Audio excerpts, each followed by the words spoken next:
Today, I really wanted to dig deep into Joe Biden's inauguration speech. While it wouldn't be the best inauguration speech I've ever heard, which obviously belongs to Mr. Trump in 2016, that was a joke. I think Obama's inauguration speech was the best one I've ever heard for a lot of different reasons, but I won't go into it right now. I think there's a lot to be taken away from Joe Biden's speech, especially the messages that it sent. The structure of this will be me playing a clip, and then I will give my thoughts on that clip or that general section of the speech, starting with the opening. Today, we celebrate the triumph not of a candidate, but of a cause, the cause of democracy.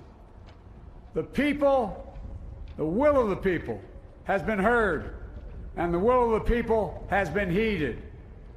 We've learned again that democracy is precious, democracy is fragile, and at this hour, my friends, democracy has prevailed. The beginning of the speech starts with Biden praising his victory, but not as some sort of president or as a monolith, but rather praising the voters themselves for upholding the pillars of democracy in the election. He appreciates all the voters voting for him, and not only voting for him, but also promoting the idea that this election was fair. And according to court cases, according to literally every report, this is by far the fairest election in U.S. history. My thoughts on this section was that it's a pretty good opening. This is because he frames everything he'll say in the rest of the speech as a result of everybody promoting a fair and democratic election. This makes him gain a lot of sympathy from those who voted for him because inadvertently they feel like they can take somewhat of the credit for everything that he's going to say in his speech. Once in a century virus that silently stalks the country. It's taken as many lives in 1 year as America lost in all of World War II. Millions of jobs have been lost. Hundreds of thousands of businesses closed. A cry for racial justice, some 400 years in the making, moves us. The dream of justice for all will be deferred no longer. A cry for survival comes from the planet itself. A cry that can't be any more desperate or any more clear. And now, a rise of political extremism, white supremacy, domestic terrorism that we must confront and we will defeat. To overcome these challenges, to restore the soul and secure the future of America, requires so much more than words. It requires the most elusive of all things in a democracy: unity. Unity.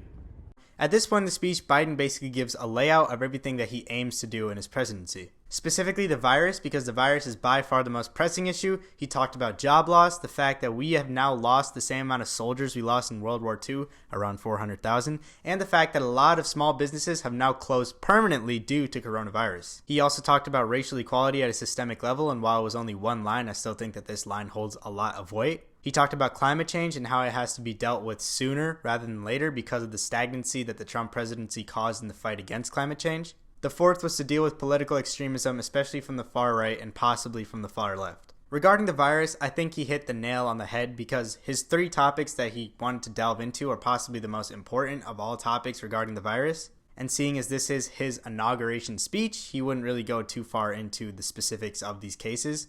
However, what he presents are the things that affect the most people in America right now, especially the amount of people lost. And I think his overall delivery of this section was solemn and understanding of the people's situation, which is something that we need in a president right now more than ever. Talking about political extremism, I was a bit iffy on that because I feel like this is a bit of a backstep from what he said in the debate with Donald Trump. In that debate, he said Antifa is an idea rather than an organization, which it is. But at this point, he doesn't really say anything about specifics. We don't know if he was talking about the far right or far left. I think he was just talking about political extremism as a whole. But we do know that people on the far right are far more dangerous than anybody on the far left. I can put up statistics on the screen right now. It's not even a question. So I think that Joe Biden was referring to the far right more than the far left, if not completely.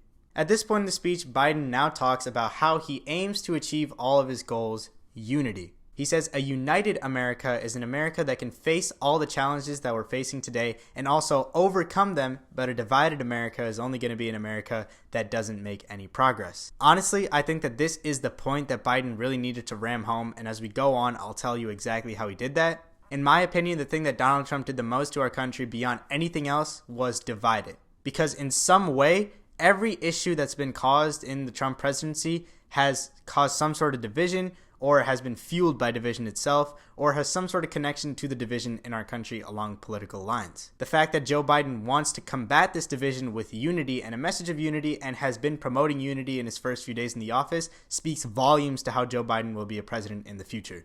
Of course, it's very early to call whether he's going to follow through with this message, but just going off of his speech in general, I think that this is a great message to be pushing to the American people. Here we stand in the shadow of the Capitol Dome, as was mentioned earlier, completed amid the Civil War, when the Union itself was literally hanging in the balance. Yet we endured. We prevailed. Here we stand, looking out on the great mall where Dr. King spoke of his dream. Here we stand where 108 years ago, at another inaugural, thousands of protesters tried to block brave women marching for the right to vote. And today, we mark the swearing in of the first woman in American history elected to national office, Vice President Kamala Harris. Don't tell me things can't change. This is also the era of change, and as Joe Biden was just speaking about, there are a lot of people in history who have stood in the exact same area that he has, fighting for their rights. The most powerful of all these examples is the Martin Luther King Jr. reference, because I think in history there's no more powerful figure that has made as much change as Dr. Martin Luther King Jr., and you can quote me on that. There's a lot to unpack here, because I honestly believe that Dr. Martin Luther King Jr. was the best speaker in American history, and I don't even put that up for debate in any situation. I also think that Dr. Martin Luther King Jr. is one of the most inspirational figures to ever live in our human history, and what he fought for is one of the most noble causes in one of the most dire times in our country's history. And the fact that he acknowledged that he was standing in the same spot as Martin Luther King Jr. did so long ago was very, very refreshing to me. Furthermore, I think out of the two presidents, Joe Biden and Donald Trump, Biden is the only one that can say he's fighting for the same thing that Martin Luther King was fighting for, unlike Trump, who has spread divisive, hateful, and sometimes racist narratives throughout his presidency. And one very big distinction that Joe Biden draws at this point is that Dr. Martin Luther King Jr. and Joe Biden are both in a country that is divided. When Dr. Martin Luther King was talking, America was mostly divided by race. However, in today's America, we are most divided among political lines. And just as in Dr. Martin Luther King's situation, good prevailed in the American people, and Joe Biden draws the conclusion that good will prevail in the American people in this scenario as well. That the breaking of democratic values, the riots that we see, and the overall division in our country will be healed under good leadership. And that's what Dr. Martin Luther King provided at that time, and that's what Joe Biden intends to provide at this time. I also want to make clear at this point that I am not comparing those two people. In my opinion, I think that their scopes of achievement were very, very different, almost to the point where you can't even compare them. I promise you, I get it. But the answer is not to turn inward, to retreat into competing factions, distrusting those who don't look like you, or worship the way you do, or don't get their news from the same sources you do. We must end this uncivil war that pits red against blue, rural versus urban, conservative versus liberal. We can do this if we open our souls instead of hardening our hearts, if we show a little tolerance and humility, and if we're willing to stand in the other person's shoes, as my mom would say, just for a moment, stand in their shoes. Because here's the thing about life. There's no accounting for what fate will deal you.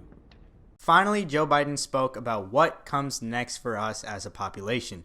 We're a divided population, a starved, a tired population that's in the middle of effectively a depression that we have never seen before. Joe Biden said that the only way we can pull ourselves out of this is the message that he's been preaching throughout the entire speech at this point: unity in being one nation in the effort of trying to make our lives better. This means rather than having five, types of conservatives and four types of leftists, we just have one overall united population that has the goal in mind of getting ourselves out of this coronavirus and moving forward from that point.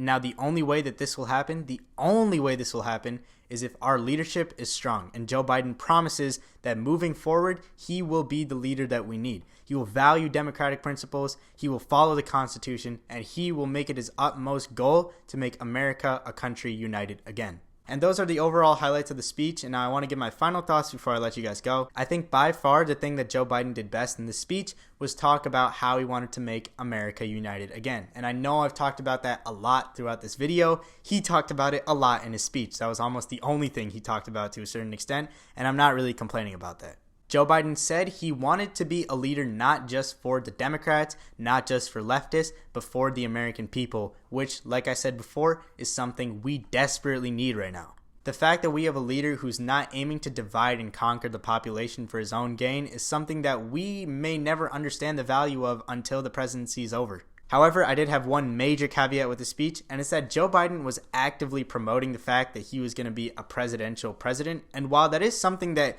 is good to tell your followers, I feel like that's not something you have to say, it's something you have to do. Boasting about the fact that you're not the worst characteristics of Donald Trump is not something that is really compatible in my head. You could say, I want to be a leader that makes America united. I'm completely behind that. I love that part of the speech. However, saying that you're going to value the Constitution, value democracy, are not things that you should be bragging about. They're expected of you. You don't have to brag about those things. You just have to do them. And when you do them, America as a whole will see that and will pick up on it. And we'll be like, yo, Joe Biden's doing this. Donald Trump didn't do this. There's no need for you to explicitly point out that you're doing your job as the President of the United States. Because overall, we're going to pick up on whether you're doing your job or not, because we're the American people. We're going to know. Based off just his inauguration speech, I have a lot more confidence in Joe Biden as a leader. And I think that the fact that he promotes unity above all else is definitely a strong point that we all know we need right now, no matter what anybody else says. In comparison to old speeches like Obama's 2008 inauguration speech, I don't even want to get into it because it's like comparing apples to oranges. But for Joe Biden, this was definitely a good speech. Other than that, I hope you guys have a great night. My name is Abhinav Kumar, and thank you guys so much for watching.